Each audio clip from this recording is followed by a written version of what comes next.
नमस्कार, जय हिंद, जय भारत।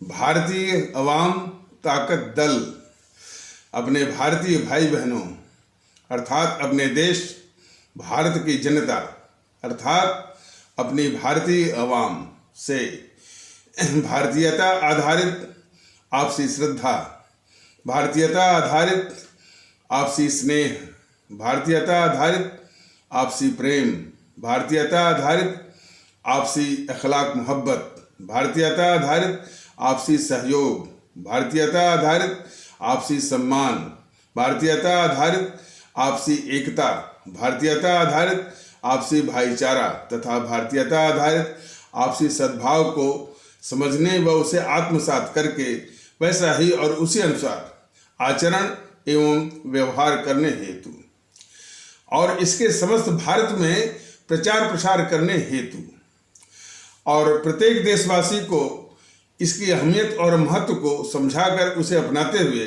वैसा ही और उसी अनुसार आचरण एवं व्यवहार करने हेतु और प्रत्येक देशवासी को अपना ही भारतीय भाई बहन मानकर, समझकर, अपनाकर उनके साथ वैसा ही और उसी अनुसार आचरण एवं व्यवहार करने हेतु सतत, सदैव और हमेशा अदब के साथ, आदर के साथ अर्ज करता है, विनती करता है।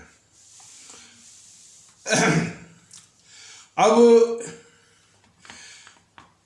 ये भारतीयता आधारित एकता, भारतीयता आधारित भाईचारा, भारतीयता आधारित मैंने भारतीयता आधारित आपसी एकता, भारतीयता आधारित आपसी भाईचारा, भारतीयता आधारित आपसी सद्भाव और भारतीयता आधारित आपसी अखलाक मोहब्बत और प्रेम, आपसी अखलाक और आपसी प्रेम के लिए जो भारतीय ताकत दल कोशिश कर रहा है, हमारी आदरणीय भारतीय अवाम इसमें अपने जज्बे के साथ इसमें शिरकत कर रही है और बस उसमें यह है कि कुछ हमारे भारतीय समाज के कुछ ऐसे तबके अभी वो कुछ तमाशा देखने में यानी उनकी रुचि है कि देखिए ये ऊँट वो किस करवट बदलता है, तब उसके अनुसार वो करते हैं, इसमें शरीक होते हैं। ये दृष्टिकोण सही नहीं है। खैर, भारतीय अवाम ताकत दल थोड़ा संसाधन वो इकट्ठा कर रहा है, वो भी एक मुद्दा है, लेकिन उन सभी मैंने भारतीय भाई बहनों से ये सवाल जरूर करेगा, खास करके बौद्धिक वर्ग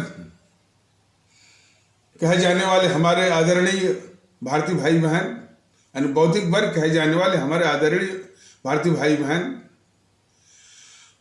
और सवर्ण कहे जाने वाले हमारे आदरणीय भारतीय भाई बहन, हमारे यादव और ओबीसी कहे जाने वाले हमारे आदरणीय भारतीय भाई बहन, व्यापारी वर्ग कहे जाने वाले हमारे आदरणीय भारतीय भाई बहन, ये सब जो तबके हैं अभी भारतीय एकता, भारतीयता आधारित आपसी एकता, भारतीयता आधारित आपसी भाईचारा, भारतीयता आधारित आपसी सद्भाव, भारतीयता आधारित आपसी प्रेम, भारतीयता आधारित आपसी अखलाक मोहब्बत के मुहिम में शामिल होने के बजाय वो तमाशबीन यानी ऑनलुकर्स या यूं कह लीजिए फैंस सिटर्स। लेकिन रामधारी सिंह दिनकर ने एक बार कहा था, वो बहुत बड़े कवि थे, राज्यसभा के सदस्य भी रह चुके थे। उन्होंने कहा कि जब इस तरह की मुहिम हो तो जो तटस्थ रहते हैं इतिहास उनको भी माफ नहीं करता है। शायद उसी दुविधा में हमारा ये बौद्धिक वर्ग जो है ये निकल रहा है कि वो तटस्थ रहने में भलाई सोचता है, लेकिन इतिहास उनका भी हिसाब लिखता है। ये हमारे महान कवि रामधारी सिंह दिनकर ने कहा है। तो तटस्थ मत रहिए, ये भारत राष्ट्र की बात है, एक मुल्क की बात है, उसकी मजबूती की बात है और इसमें सबके शरीक होने की बात है भारतीयता के आधार पर। तो हमारे ये जो तबके जिनका जिनका मैंने अभी नाम लिया है, तो उनको भी सर इसमें आने की आवश्यकता है। तो तब इसमें तेजी आएगी। और देखिए, ये जो भारतीय समाज में जो बिखराव है, देखिए मेरा भारतीय जनता दल कहने का एक तात्पर्य है, आप कितना भी विकास कर लीजिए, लेकिन जो आपकी नींव कमजोर रहेगी, तो इसी कमजोर बुनियाद पर कितनी कोई भी इमारत जो है वो इमारत टिक नहीं सकती है। इस चीज को जरा समझिए। और हमारे जो राष्ट्र की जो बुनियाद को ये सब कमजोर करने पर तुले हुए हैं। यानी भारतीय एकता को कमजोर करने के लिए ये सारी ताकतें वो लगी हुई हैं। सवाल इस बात का है। और ये बौद्धिक वर्ग का, देखिए बौद्धिक वर्ग विषय में हम यही कहना चाहते हैं कि वो अपनी ये आदत छोड़े कि आधे मन से दिखावे। देखिए बौद्धिक वर्ग की जो सबसे बड़ी कमजोरी होती है, एक तो बौद्धिक बेईमानी होती है, इंटेलेक्चुअल डिसऑनेस्टी भी होती है, और हर चीज को वो पाखंड से वो डील करना चाहता है। अब देखिए, माननीय इलाहाबाद उच्च न्यायालय ने एक अपना ऑब्जर्वेशन दिया कि जान है तो जहान है। बात सही है। न्यायपालिका, माननीय सर्वोच्च न्यायालय और कई माननीय उच्च न्यायालयगण ने ह्यूमन लाइफ को या मानव के जीवन को प्रीशियस बोला है, यानी बेशकीमती बोला है। यानी इससे बड़ी कीमत कोई है ही नहीं। प्रीशियस ह्यूमन लाइफ्स की बात बार बार उसने दोहराई है। और शायद मेरा मानना है कि माननीय इलाहाबाद उच्च न्यायालय ने भी शायद इसी स्पिरिट का आदर करते हुए कि भाई जान है तो जहान है, बाकी चीजें सब बाद में। अब देखिए, मेरी समझ से हो सकता है कि मैं गलत भी हो सकता हूं, ये चुनाव आयोग जो है बौद्धिक बेईमानी का वो प्रदर्शन करना इसने शुरू कर दिया। ये क्या कह रहा है कि जिन राज्यों में चुनाव होने वाले हैं वहां जल्दी से वो वैक्सीन जो पूरा करिए। इसका मतलब है कि अंदर खाने में ये पार्टी विशेष के दबाव में जो कि इसमें सत्ता में है, वो उसमें जल्दी चुनाव वो कराने के जुगत में है। ये चुनाव आयोग को भी समझना पड़ेगा कि वैक्सीनेशन से लोगों की क्या 100% जान वो बच जाती है, और एक भी जान गई, दो भी जान गई, तब भी हमारी जो है आदरणीय न्यायपालिका के उस ऑब्जर्वेशन का अपमान होगा जो कि प्रत्येक जीवन को वो बेशकीमती मानता है। तो चुनाव आयोग जो है इन पाखंडों से दूर होकर के कल मैंने वो समाचार मैंने सुना कि ये कह रहा है कि जिन राज्यों में चुनाव होने वाले हैं, यानी उनका चुनाव टालने के बजाय भाई लोगों का जीवन बचा रहेगा। चुनाव भी होंगे, सरकारी भी होंगे। सरकारें चुनाव जो है मनुष्य के जीवन से, भारतीयों के जीवन से ज्यादा कीमती नहीं है। और चुनाव आयोग महोदय, मैं तो इस देश का एक भारतीय नागरिक हूं, लेकिन आपको भी समझना पड़ेगा। इस तरह के पाखंडी जो है वो दृष्टिकोण से देश का वो नुकसान ही होता है। जब एक बार चुनाव की घोषणा हो जाती है तो फिर जो है कोविड के अनुदेश का पालन कहाँ होता है। इतनी रैलियां होती हैं और जो है ये राजनीतिक पार्टियां बेकाबू हैं। इन पर आपका कोई वो नियंत्रण वो चलता नहीं है। थोड़ा बहुत इधर उधर एक जो है वो टिंकरिंग और जो है पैचअप वाला जो है आप आदेश कर देते हैं, उसे इनकी जो प्रवृत्ति है, इनकी जो फितरत है, कहाँ तो कंट्रोल होता है उन पर। तो एक बार जब चुनाव की घोषणा हो जाएगी तो सारे जो है जो कोरोना या कोविड के अनुदेशों की धज्जियां उड़ जाएंगी और लोगों की जान जाएगी। इस चीज को चुनाव आयोग महोदय आप सोचिए ना। और शायद चुनाव आयोग से मैंने वो किसी के दबाव में वैसा बोल रहा है।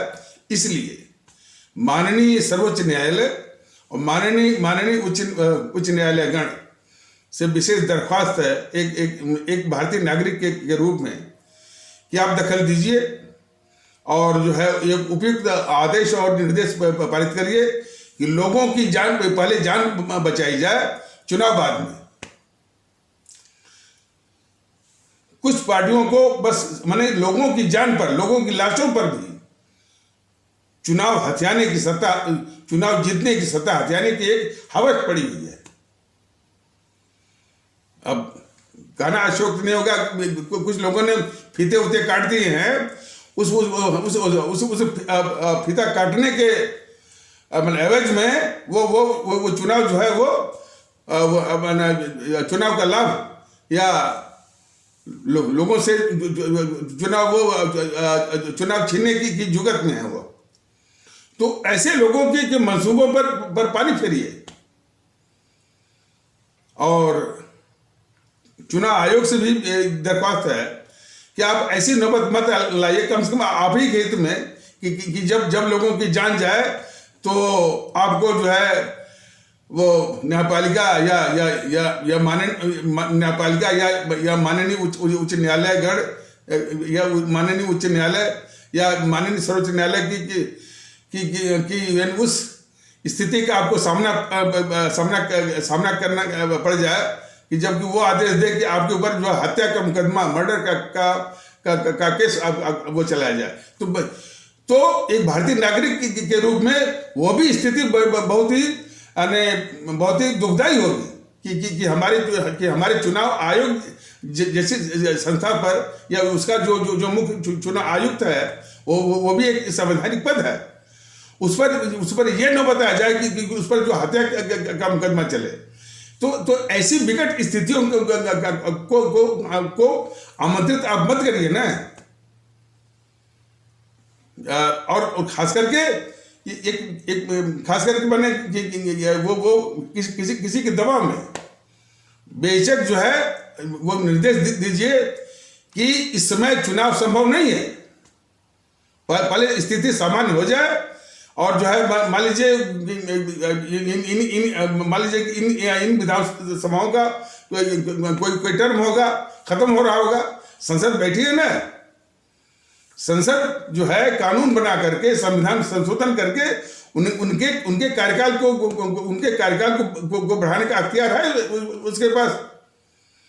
तो सारा जो है हमारे भारतीय भाई बहनों के जीवन से कीमती नहीं है। तो इसलिए हमारे अपने आदरणीय चुनाव आयोग से और खास करके आदरणीय मुख्य चुनाव आयुक्त से ये मेरी दरख्वास्त है कि सीधे वो सरकार को सलाह दीजिए कि पहले वो स्थिति को सामान्य करे और चुनाव के उपयुक्त बनाए, इसके बाद चुनाव हो। कोई भी विधानसभा का गठन और उसका कार्यकाल को बढ़ाया जाना, सब कुछ जो है इस देश के लिए है और देशवासियों के लिए है, भारतीय भाई बहनों के लिए है। इस फंडामेंटल और बेसिक और मूलभूत माने तथ्य का आदर करिए और उसी प्रकार अपने माननीय सर्वोच्च न्यायालय से और माननीय उच्च न्यायालयगण से भी यही दरख्वास्त है कि इस संबंध में उपयुक्त आदेश और निर्देश पारित करें और वो सब पर लागू हो और उन लोगों की जान बचे, स्थिति थोड़ी सामान्य हो, अब तब इसके बाद वो चुनाव हो। वरना स्थिति बिगड़ने पर जब बताइए वो पश्चिम बंगाल में धड़ल्ले से कोविड की लहर चल भी रही थी, सब रैलियां कर रहे थे और जो कहीं भी कोविड के अनुदेशों का बिल्कुल धज्जियां उड़ रही थी। जब हत्याएं हो गई, हत्या होने के बाद तब जो है माननीय मद्रास उच्च न्यायालय कह रहा है कि चुनाव आयोग के ऊपर जो है हत्या का मुकदमा क्यों न चलाया जाए। तो इस तरह के आदेशों का कोई रेलेवेंस बनता नहीं है, कोई उसकी प्रासंगिकता नहीं बनती है कि समय रहते, अब देखिए समय रहते हमारे माननीय इलाहाबाद उच्च न्यायालय ने एक काल बेल दे दिया है, एक जो है वार्निंग सिग्नल दे दिया है सबको। अब इस वार्निंग सिग्नल के बाद भी चुनाव आयोग जो है इधर उधर की बात करे तो ये दुर्भाग्यपूर्ण है। तो आदरणीय चुनाव आयोग भी, आदरणीय हमारे मुख्य चुनाव आयुक्त भी इस बात के लिए गंभीर हो कि स्थिति सामान्य हो, लोगों की जान बचे, और इसके बाद वो सारी बातें बाद में। तो मैं तो इस देश का नागरिक हूं और नागरिक होने के नाते जितनी भी संबंधित संस्थाएं हैं उनसे मैं दरख्वास्त करूंगा कि अपने भारतीय भाई बहनों की जान बचाइए। तो इस देश को भारतीयता के माहौल की बहुत आवश्यकता है, और भारतीय जनता दल जब तक ये लक्ष्य हासिल नहीं होगा, निरंतर इसी जज्बे के साथ वो प्रयास करता रहेगा।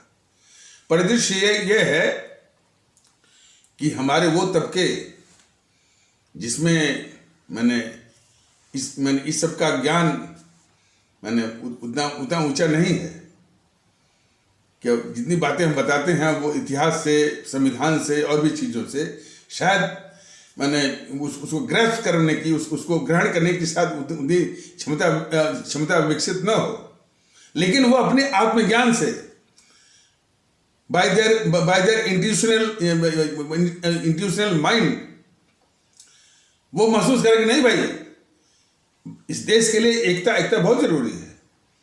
तो खास करके हमारे उपेक्षित भारतीय भाई बहन, जिनको ये सब बोलते हैं हरिजन वगैरह, शेड्यूल कास्ट, हालांकि हरिजन शेड्यूल कास्ट भारतीय हरिजन या शेड्यूल कास्ट वगैरह हमारा भारतीय अवाम ताकत दल कहना उचित नहीं मानता है।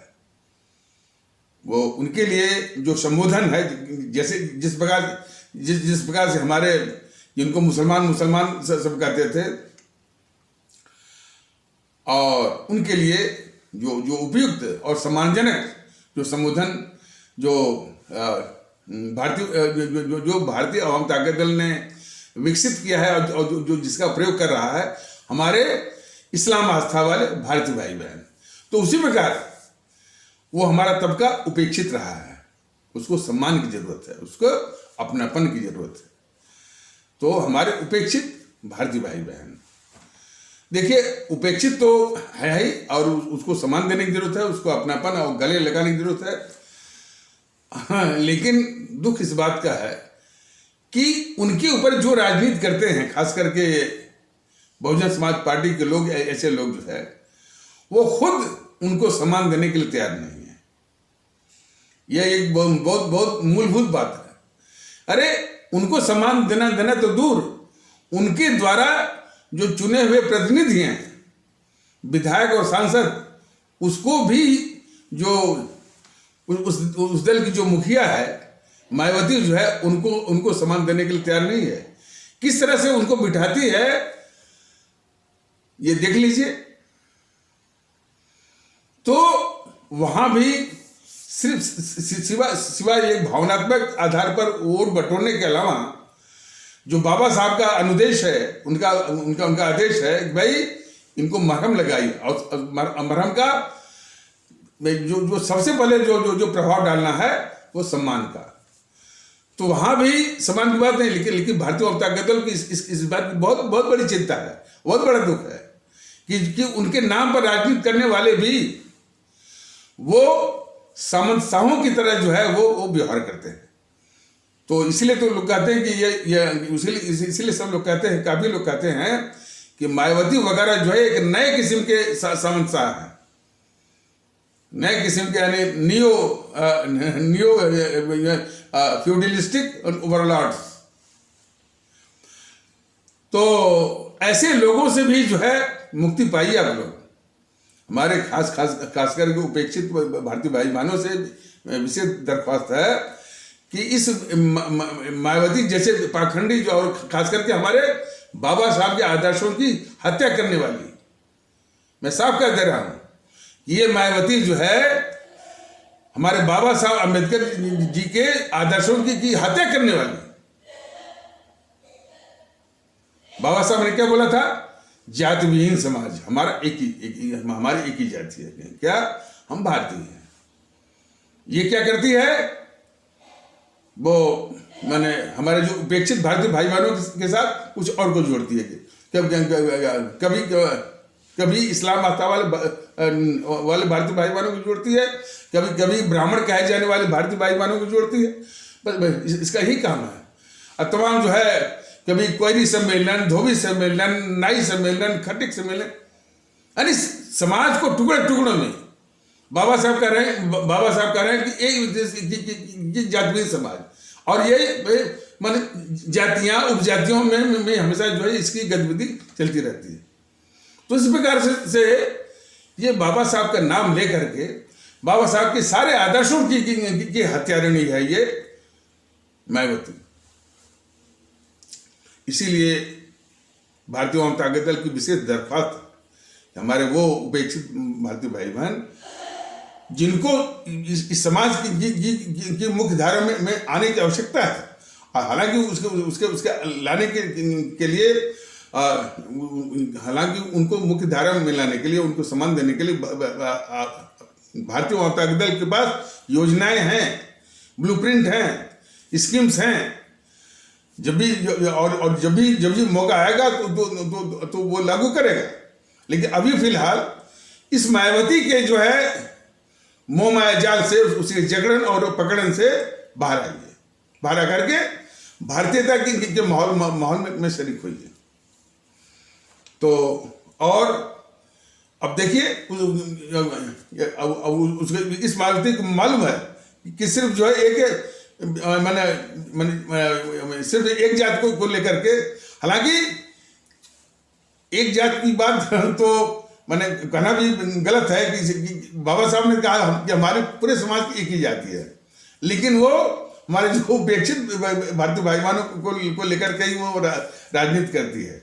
लेकिन बाद में जब उसको महसूस हुआ कि सिर्फ इतने पर ही जो है राजनीति करने से सत्ता नहीं मिलती है, तो एक पैच जोड़ा उसमें, एक और जो इसमें पैचअप किया कि हमारे ब्राह्मण कहे जाने वाले भारतीय भाई बहनों को जोड़ने के लिए एक तिकड़मी को लाया, किसको? सतीश मिश्रा को। तो सतीश मिश्रा भी एक वो तिकड़मी, हालांकि वो सुप्रीम कोर्ट का लॉयर है।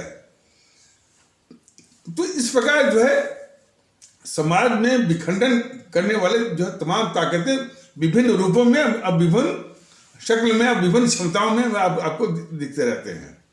इनसे सावधान होने की आवश्यकता है। तो अभी बहुजन समाज पार्टी का सतीश मिश्रा ब्राह्मण सम्मेलन कर रहा था। कुछ लोग कह सकते हैं कि ये भारतीय वाम ताकत दल या मैं सम्मान नहीं देता हूं। मैं प्रत्येक जानते कि जो हमारे अवाम है उसको बराबर बोलता रहता हूं, आदरणीय, अपने आदरणीय भारतीय अवाम, अपने आदरणीय भारतीय भाई बहन, अपने आदरणीय इस्लाम आस्था वाले भारतीय भाई बहन, तो उनको तो आदर मैं दूंगा। लेकिन ये जो ताकतें समाज को तोड़ रही हैं उनको सम्मान देने का सवाल ही नहीं, जान ले। और इसी भाषा में उनको संबोधित किया जाएगा, चाहे मायावती हो, चाहे वो सतीश मिश्रा हो, चाहे अखिलेश हो, चाहे राहुल हो, उनको सम्मानजनक शब्द कदापि नहीं। तो अब तक तो सतीश मिश्रा जो है वो ब्राह्मण सम्मेलन करवाया। अब बीजेपी वाले अब ये ब्राह्मण वो सम्मेलन वो करवाने की बात कर रहे थे। इसके बाद पहले गुर्जर सम्मेलन चल रहा था, इसके पहले वो निषाद सम्मेलन चल रहा था बीजेपी वालों का। कौन? जो कि राष्ट्रवाद। अब इनके राष्ट्रवाद की असलियत जो है वो देखते जाइए। और एक बात महत्वपूर्ण यह है कि भारतीय आवाम ताकत दल को जिन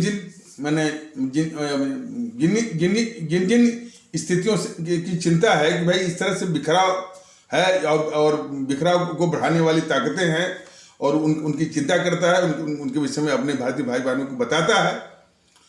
लेकिन जो भारतीय जनता पार्टी की सिखाए पढ़ाए जो लोग आकर के भारतीय आवाम ताकत दल के पदाधिकारी से बात करते हैं, बस उनका बस एक ही रहता है कि यदि हम चुनाव हार गए, यदि हम चुनाव हार गए, जीत गए, बस स्वार्थ, सत्ता। एक बात स्पष्ट करना जरूरी है, भारतीय आवाम ताकत दल जो है कभी भी सत्ता की बात नहीं करता है कि सत्ता मेरी आ रही है, सत्ता मेरी जा रही है। जितनी भी पार्टियां सब सत्ता के लिए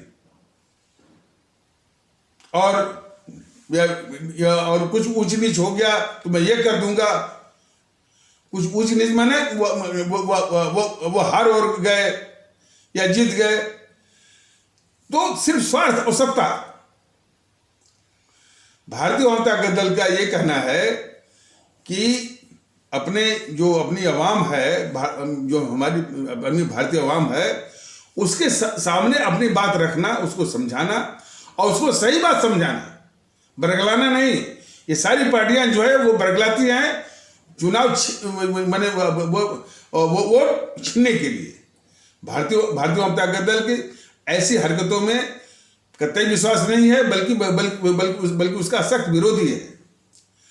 तो सही तस्वीर रखना और सही बात जो है उसके सामने प्रस्तुत करना और कम से कम जो उसकी मूल्यांकन क्षमता है कि कम से कम मूल्यांकन कर सके कि कौन सा दल, कौन सी पार्टी, कौन से लोग देश हित में हैं और कौन इस देश के दुश्मन है। तो उसकी मूल्यांकन क्षमता को विकसित करना भी जो है भारतीय आवाम ताकत दल अपना एक वो लक्ष्य मानता है। लेकिन सारी पार्टियां बस बरगलाती हैं, झूठ बोलती हैं, अफवाह फैलाती हैं। तो सत्ता तो इसका लक्ष्य नहीं है। ये जरूर है कि अपनी आवाम के सामने वो सारी बातें रखेगा जो कि इस देश के लिए, इस मुल्क के लिए जरूरी है और आपकी सुरक्षा, आपकी इज्जत, आपकी प्रतिष्ठा, आपके भारतीय नागरिक के रूप में जरूरी है। वो सारी बातें रखेगा। फैसला आपका है और किस तरह से फैसला करना है, तो वो उस फैसले के अनुसार सत्ता का उपकरण मिलता है तो सेवा होगी, नहीं मिलता है तो भी जो है आपको समझाने का काम, आप अपनी आवाम को से निवेदन करने का काम निरंतर चलता रहेगा जब तक कि एक स्वस्थ दृष्टिकोण और स्वस्थ जो है मूल्यांकन जो है वो क्षमता और विवेकशीलता और उचित विवेकशीलता जो है विकसित न हो जाए। आज हमारे आवाम की सबसे बड़ी कमजोरी है कि उसकी विवेकशीलता, उसकी यानी वो मूल्यांकन माने वो मूल्यांकन क्षमता और जो है ये फैसला करने की काबिलियत कि ये फैसला कर सके कि भाई कौन सी पार्टी, कौन से लोग, कौन से कैंडिडेट वो उसके हित के हैं और कौन से उसके हित के नहीं हैं। और जब उसके मतलब होता है पूरे समाज की बात करें भले ना, ये सोचने की जरूरत है कि वो व्यक्तिगत न सोचे, यानी समाज के हित में अपना हित देखने की भी आदत जो है वो अवाम की होनी चाहिए। सभी अवाम से यह अपेक्षा है भारतीय आवाम ताकत दल की वैसे भी कि आप व्यक्तिगत स्वार्थ के वशीभूत मत रहिए। समाज के हित में अपना हित देखिए, देश के हित में अपना हित देखिए। इस दृष्टिकोण को विकसित करिए, वरना ये बराबर वो बरगला करके यानी जातीय स्वार्थ में, सांप्रदायिक स्वार्थ में, भाषाई स्वार्थ में, प्रांतीय स्वार्थ में आपको उसको उलझा करके भटका करके यानी वो छीनने की कोशिश ये करते रहेंगे और फिर आपके ऊपर जो है उस नारकी जीवन का एक अनंत काल तक जो है वो ये उसका अभिशाप आपका सिर पर जो है हमेशा वो पड़ा रहेगा। तो इससे निजात पानी है। ये जो अब देखिए हमारे देश की आवाम को क्या मिला। भले कोई कह दे कि हमने वो सड़क दे दिया, बिजली दे दिया, पानी दे दिया। सड़क, बिजली, पानी तो जो दिया, जो माने वो अंग्रेजों ने भी दिया था। अंग्रेजों ने भी रेल लाइन बिछाई, टेलीग्राफ की सेवा दिया और पोस्टल सिस्टम दिया, न्यायपालिका का भी स्थापित किया। लेकिन वो देश के दुश्मन थे ना, वो देश के दुश्मन थे। तो कोई ये जेएनपीसी वाले कहें कि हमने कुछ सड़क बनाई, हमने जो है बिजली दिया, हमने पानी दिया। एक तो जितना सड़क दिया, बिजली दिया, पानी दिया, यानी जितनी कीमत का उसका 100 गुना जो है इस जेएनपीसी ने इस देश को लूटा, डकैत, नंबर 1।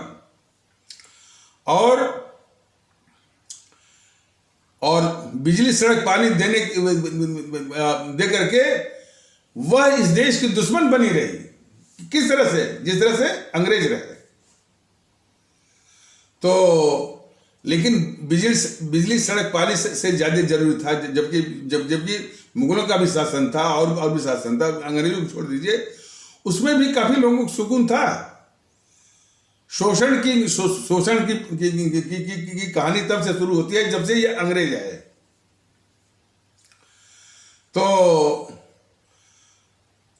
तो बिजली, सड़क, पानी और सुविधाओं से ज्यादा जरूरी है भाईचारा, सुकून, आपसी जो है सद्भाव, इसकी आवश्यकता। तो लेकिन इस मामले में ये जितने भी राजनीतिक दल हैं, यानी आपसी सुकून के, आपसी सद्भाव के, आपसी एकता के, आपसी भाईचारा के, यह सब हत्यारे हैं। होता क्या है कि तो इसलिए इन 60-70 सालों में एक ऐसी पार्टी रही जो कि इस देश को लूटती रही। सारी संस्थाओं को, चाहे वो संवैधानिक हो, चाहे कानूनी हो, चाहे वैसे उसको बंधक बना करके लूटने का, यानी वो मार्ग जो है वो प्रशस्त करवाया और लूट के सारे पापों को ढकवाया। दो काम, यानी सारी संस्थाओं को बंधक वो बना करके, और हमारी आवाम को नारकी जीवन दिया, और हमारे मुल्क के खिलाफ दुश्मनी और गद्दारी किया। एक दल रहा वो जेएनपीसी, गांधी नेहरू परिवार चांडाल चौकड़ी, और सन 1947 के पहले भी उसका चरित्र था।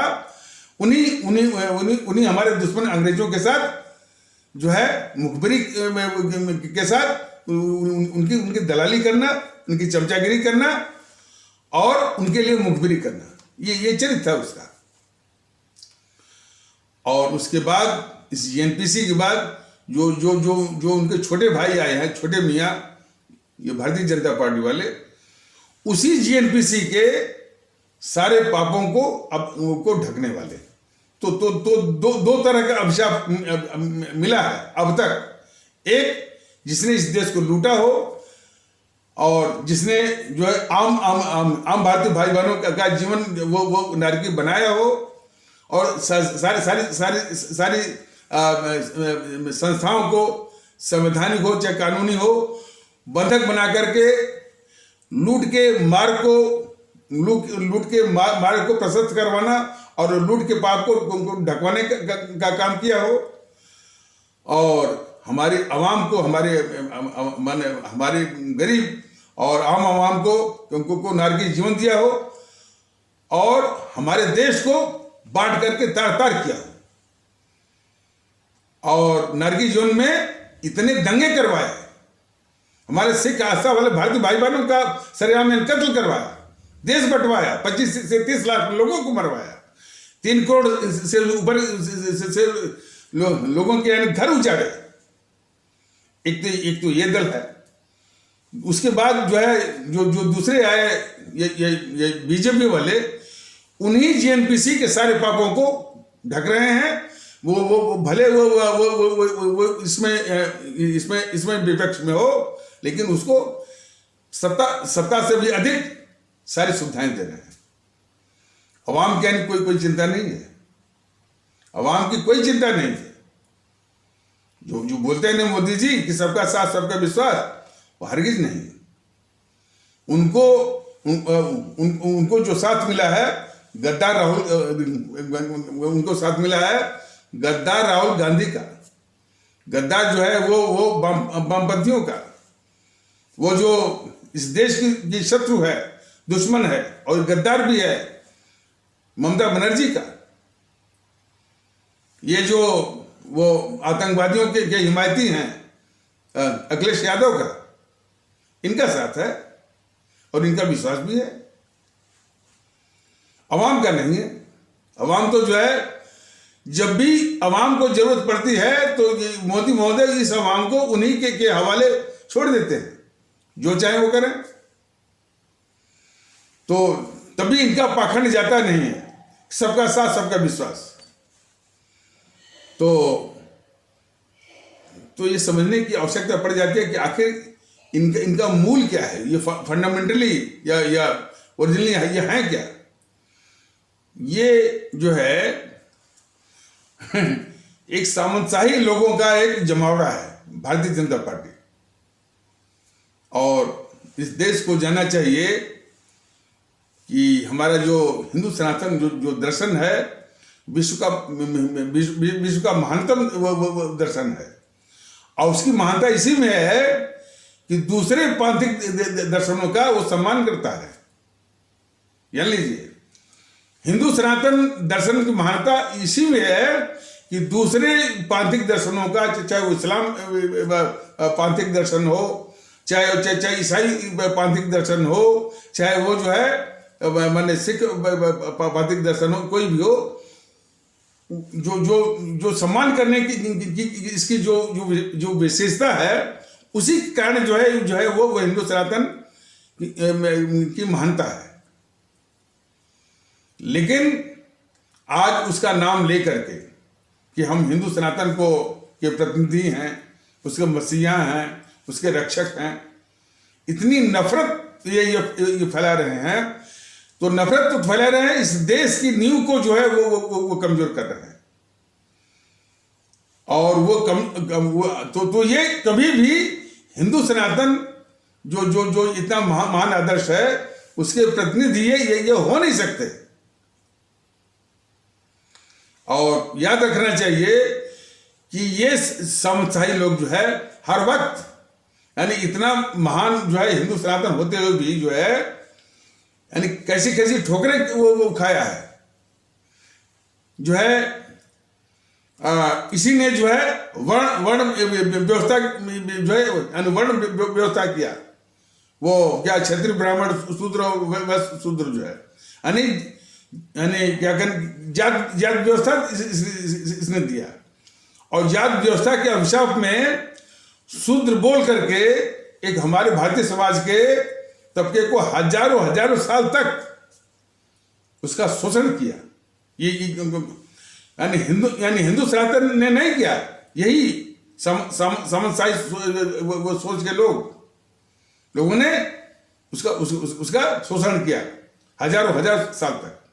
और आज तक उस गलती को माना भी नहीं कि ये गलती उनसे हुई है, कि भाई उन्होंने हजार साल तक वो जो है उसका शोषण किया। वो तो और हर तरह से शोषण, आर्थिक, शैक्षिक और जो है वो सामाजिक, और कभी कभी इज्जत का। ये जात व्यवस्था के कारण जो है हमारे भारतीय समाज के उस तबके के साथ जिसको कभी सूत्र बोल करके, कभी ये बोल करके, कभी ये गांधी उनको वो हरिजन बोला, क्या बोला, छोड़ दीजिए उन बातों को। तो जो शोषण किया, आज तक ये गलती नहीं माने। और शायद उसी कारण जो है, जो धर्म माने पंथ परिवर्तन की जो समस्याएं आई, जो पंथ परिवर्तन की जितनी भी समस्याएं हैं, उसके जड़ में है। यानी जातिगत व्यवस्था और जातिगत व्यवस्था में शोषण। अरे अब आपने देखा होगा कि वही सामंतशाही सोच थी। शिक्षा यदि लेनी है तो कुछ जो है चुनिंदा लोग ही वो शिक्षा लेंगे, आपस में वो शास्त्रार्थ करेंगे, और शास्त्रार्थ करने वाले भी बड़े घमंडी, बड़े अहंकारी। इसीलिए तो शास्त्रार्थ की एक माने कहानी भी है कि वो विद्वत्मा को हराने के लिए जब सारे पंडित उसे हार गए, तो अपनी हार की खींच मिटाने के लिए सब मिल करके उसको जो है एक सबसे मूर्ख से शादी कराने की सबने वो ठान ली थी। वो तो खैर बाद में जो मूर्ख जो है बाद में बहुत पढ़े लिखे तो वो कालिदास हो गए, वो बाद की बात है। तो इतनी एक मैंने और उसी चीज को हमारे बाबा साहब ने कहा बौद्धिक बेईमानी की बात कहा। यानी ज्ञान, एक तो सीमित लोगों को ही शिक्षा का अधिकार, और जिनको शिक्षा का अधिकार भी है तो बहुत घमंडी, अहंकार, शास्त्रार्थ, ये सब क्या है। तो इससे तो ये सब चीजें जो है हमारे हिंदू सनातन के दर्शन को परिलक्षित नहीं करती हैं। वो सामंतशाही लोगों का मान वो उनका आधिपत्य वो दिखाता है।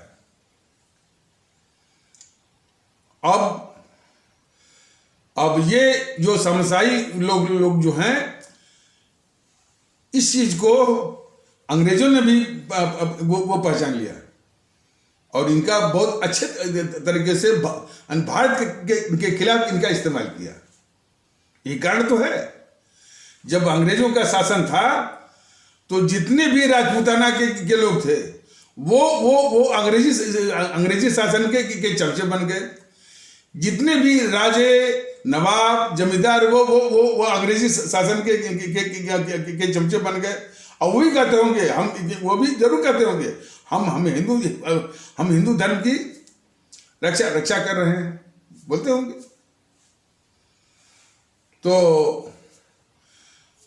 तो और मैंने खास करके राजपूताना के लोग और मराठवाड़ा के लोग, और ये बात तो जब आप स्वतंत्रता जो अपनी इसकी स्वतंत्रता का जो प्रथम क्रांति हुई थी 1857 वाली, उसमें जो आप देखेंगे कि तात्या टोपे जो है राजपूताना और मराठवाड़ा के लोगों से मैंने सहायता मांगने गए 1857 की क्रांति की सहायता के लिए। किसी ने साथ नहीं दिया, बल्कि एक इन्हीं में से कोई एक राजा या नवाब जो है उनको धोखे से अंग्रेजों के लिए पकड़वा दिया और उनकी हत्या हो गई। तो ये सामंतशाही जो तबका है, कई रूपों में ये प्रकट होता है। हमेशा ये सत्ता के साथ रहता है और पूरे समाज पर जो है वो जकड़ना चाहता है, और झूठ और झूठी कहानियां रचना, मैंने झूठी कहानियों की रचना करना इसकी फितरत होती है, और होता है ये समाज का दुश्मन। तो उसी सामंतशाही सोच के ये दो हैं, ये एनपीसी भी है और बीजेपी वाले भी हैं। प्रॉब्लम जो है ये है। अब खैर देखिए, इस सब समझाने के लिए बहुत लंबा समय चाहिए, और कम से कम सैकड़ों एपिसोड की आवश्यकता होगी, लेकिन नमूना आपको बताना है। मैंने आज़ादी की लड़ाई,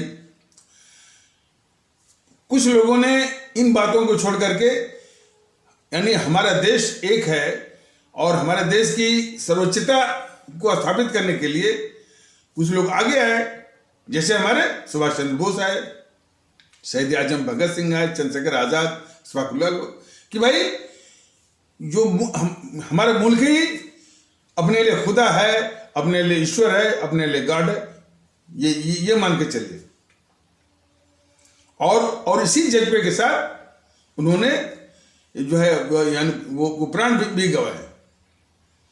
एक जज्बा वो रहा। लेकिन ये जो सामंतशाही जो सोच वाला है, जिसका कि इस्तेमाल जो है वो अंग्रेजों ने भी किया, वो जो है हिंदू महासभा के रूप में, आरएसएस के रूप में, आज भी वो हिंदू सनातन बोलते बोलते उसी पर स्टिकर लगाता है, वो है वो राष्ट्रवाद का। ये उसकी हालत बताया गया था ना कि इन अंग्रेजों ने, खासकर देखिए, ये इस देश के लिए एकता बहुत जरूरी है। ये सभी लोग इस बात को जानते होंगे, लेकिन जानते तो सभी हैं, लेकिन इस एकता के लिए वो हर काम, कुछ ऐसे तत्व हैं, हर काम वो करते हैं जो कि एकता को तोड़ती है।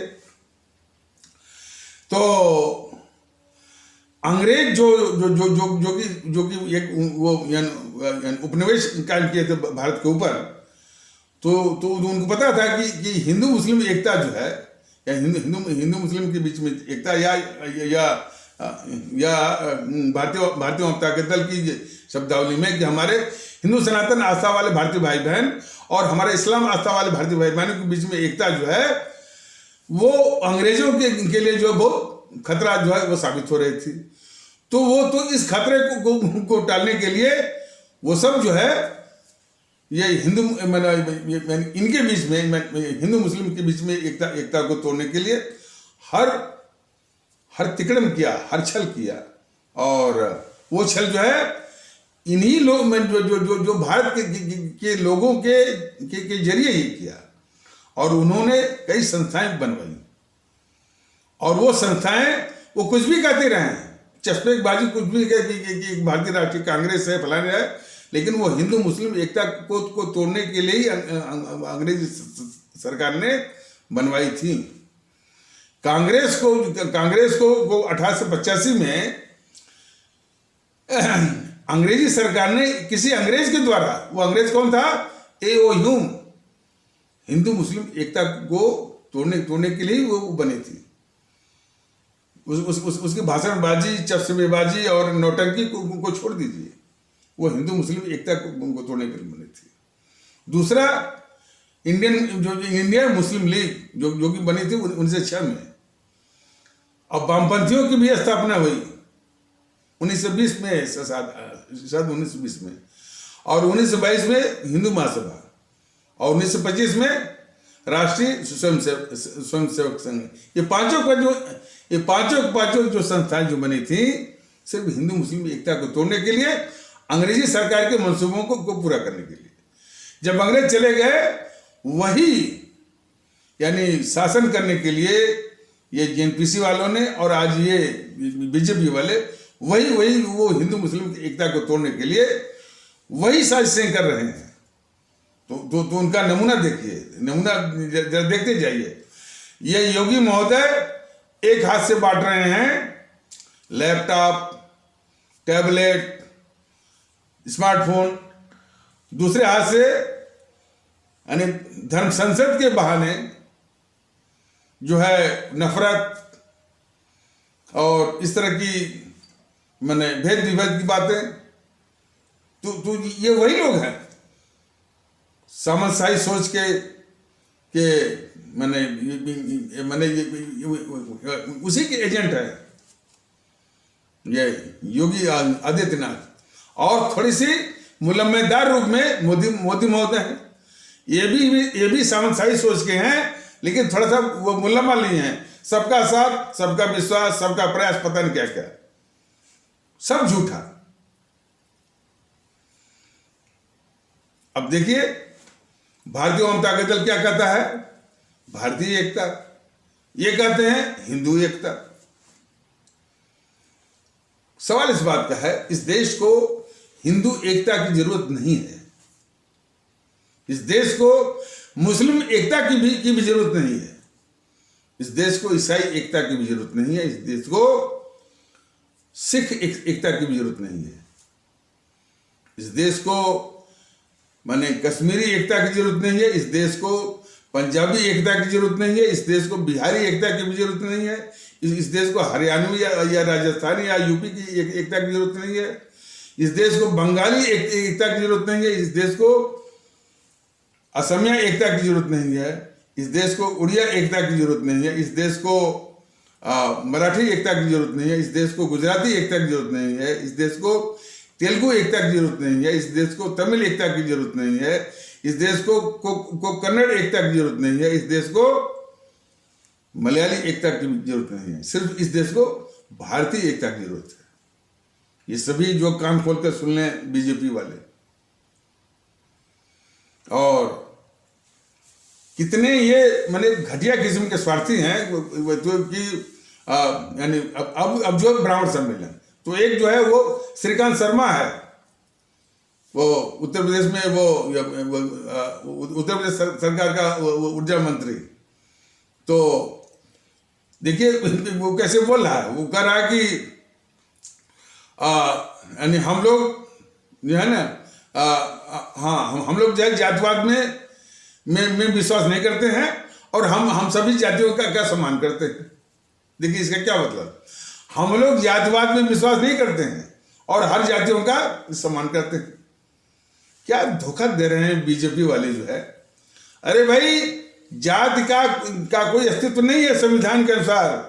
श्रीकांत शर्मा महोदय और बीजेपी वाले लोग जरा समझ लीजिए, संविधान के अनुसार सारी जातियां समाप्त हो गई, लेकिन तुम संविधान विरोधी भी हो, संविधान के साथ छल करने वाले भी हो, देश के साथ छल करने वाले भी हो, तो और तुम सत्ता पर काबिज हो, संविधान पर काबिज हो, तंत्र पर काबिज हो, खा लो भाई जो मर्जी है।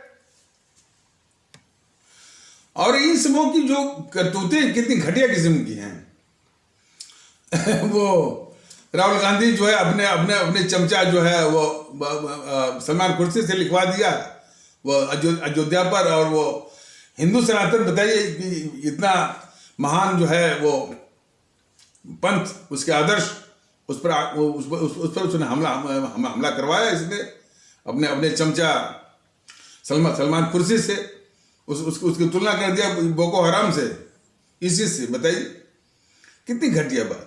अब उसके आक्रमण को छिपाने के लिए भाई वो हिंदू अलग है, हिंदुत्व अलग है, सब घटिया वाली बात। ऐसे लोगों को कुचलने की जरूरत है। राहुल गांधी को भी कुचलने की जरूरत है और सलमान खुर्शीद को तो है।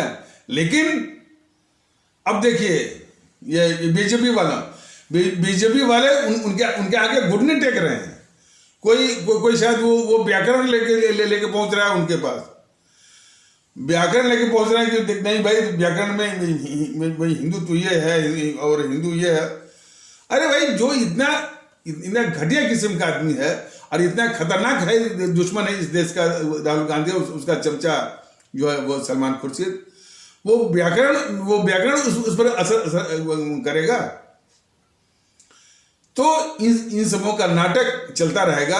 लेकिन भारतीय भाई बहनों, फैसला तो आपको करना है कि इनका नाटक झेलना है, इनकी सत्यकता झेलनी है कि जिसके आप हकदार हैं, जिस इज्जत के आप हकदार हैं, जिन सेवाओं के हकदार हैं, जो कि आपके द्वारा संभव है। आप इन सारी ताकतों को नस्बे नाबूद आपको करना है ईवीएम मशीन के द्वारा, तभी इसकी शुरुआत मुमकिन है। यही चीज भारतीय जनता के अंदर बार बार कह रहा है। बताइए आपके वोटों के द्वारा ये जो है राहुल गांधी इस देश पर डकैती भी डालता है, दुश्मन चीन से जो है वो रिश्वत भी लेता है, इसके पहले जो है और अवदेश के खिलाफ ये गद्दारी भी करता है।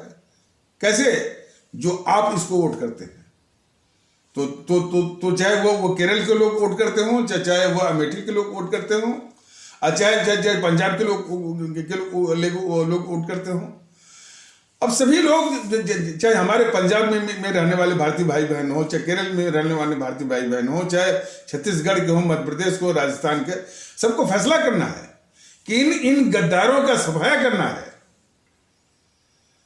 ये बहुत दुख की बात है कि हमारे वोटों के आधार पर एक ऐसा इस तरह के गद्दार वो पल रहे हैं, वो लूट भी रहे हैं, लेकिन मोदी जी पर असर नहीं पड़ रहा है। मोदी जी तो कोरोना के ये सब गाथा जानने की जरूरत है।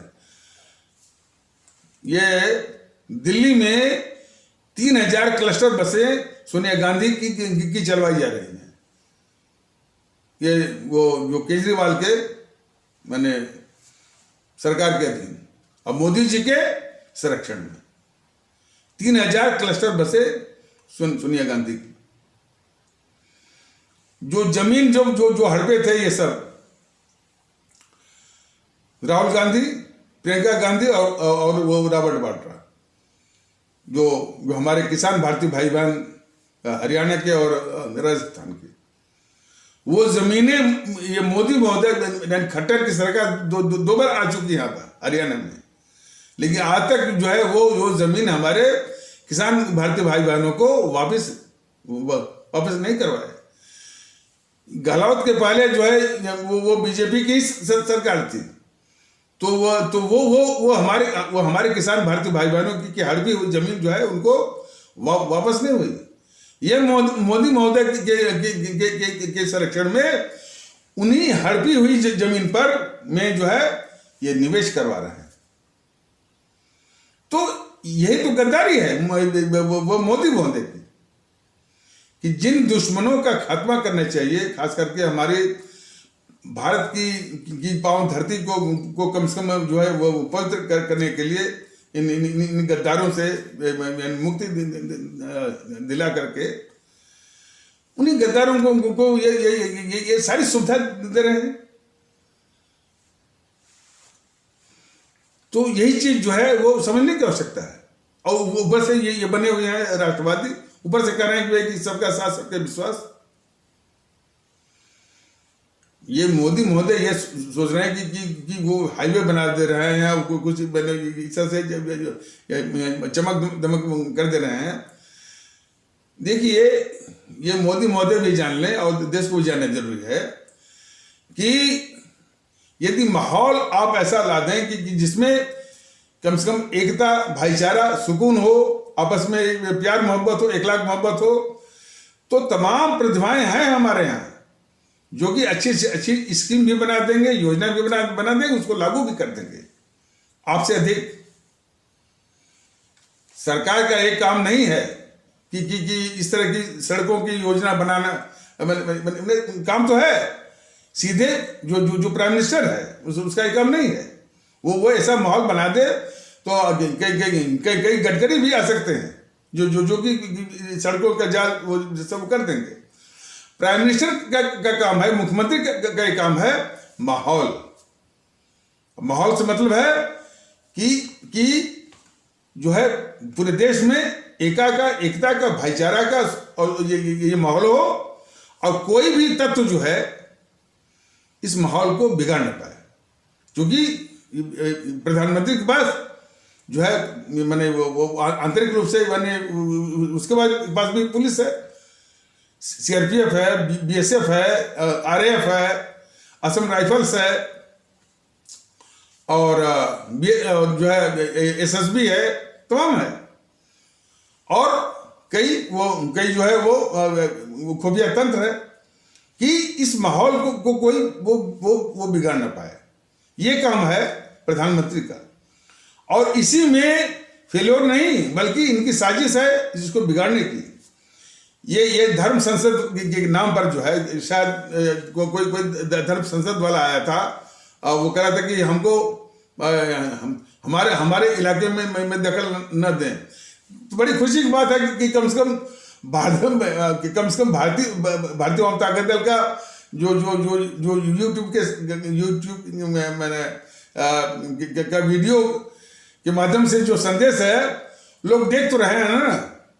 तो भारतीय जनता दल ऐसे जो दुष्ट हैं जो कि धर्म संसद के नाम पर तमाम पाखंडी लोग जुटे हुए हैं, ये स्पष्ट संदेश देना चाहता है कि खैर मनाइए कि मोदी महोदय कायर बैठा हुआ है और भारतीय जनता दल रहेगा तो आपकी वो हालत करेगा कि आप भूल जाएंगे। ये कायर बैठा हुआ है ना, आप मतलब हम उनको वो शब्द में कहा, यानी इस देश का तो तुम माहौल बिगाड़ रहे हो और कह रहे हो कि हथियार उठाइए, वो जो है वो हथियार उठाइए मुसलमानों के खिलाफ। और पूरा देश वो मरा नहीं है, पूरा देश मरा नहीं है। ये यानी जो है हम सभी जो है सुभाष चंद्र बोस की संतान है, हम सभी जो है शहीद आजम भगत सिंह की संतान है, हम सभी जो है अमर शहीद चंद्रशेखर आजाद की संतान है, हम सभी अमर शहीद अशफाकुल्लाह की संतान है। और तुम्हारे जैसे लोगों का को कैसे अंजाम पर पहुंचाना है अच्छी तरह मालूम है। तो ऐसा तुम बोलना नहीं कि तुम्हारे क्षेत्र में क्या, बस तुम यही खैर बनाओ कि ये गद्दार जैसा योगी और गद्दार जैसा मोदी बैठा हुआ है। और साथ में वही नहीं, ये जो असदुद्दीन ओवैसी और इसी प्रकार और भी आग उगलते हैं। कोई बोला था कि जो है हम जो है वो 72,000 हम लोग मक्का वाले हैं, फलाने वाले हैं, अब हम लोग जो है कत्लेआम कर देंगे, वो कर देंगे। कुछ मुल्ला उल्ला बोल रहे थे। ये सभी को ठिकाने लगाना जानता है भारतीय आवाम ताकत दल इस देश का माहौल ठीक करने के लिए। वो बस ये खैर मनाए तभी तक जो है जब कि गद्दार किस्म का बैठा हुआ है, मैं गद्दार में निकम्मा किस्म का बैठा हुआ मोदी। इसीलिए तो हमारे सुभाष चंद्र बोस ने, हमारे नेताजी सुभाष चंद्र बोला था कि 25 से 30 साल तक जो है बिल्कुल सख्ती अनुशासन, तो सख्ती अनुशासन रहता है तो क्या ऐसे ये पैदा होते। सुभाष चंद्र बोस ने कभी भी उन्होंने हिंदू सनातन का सहारा नहीं लिया और न बोला उसमें। अरे जहां देश का सवाल हो तो वहां न कोई स्थान है, वो न हिंदू सनातन का कोई स्थान है, न कोई इस्लाम का स्थान है, सिर्फ देश। बस जो हिंदू सनातन हो चाहे इस्लाम हो चाहे ये हो, इनकी ड्यूटी बनती है कि देश की बातों पर और देशभक्ति के लिए क्या योगदान ये कर सकते हैं, ये इनकी सार्थकता है। लेकिन हर वक्त जो है हिंदू सनातन का नाम लेना।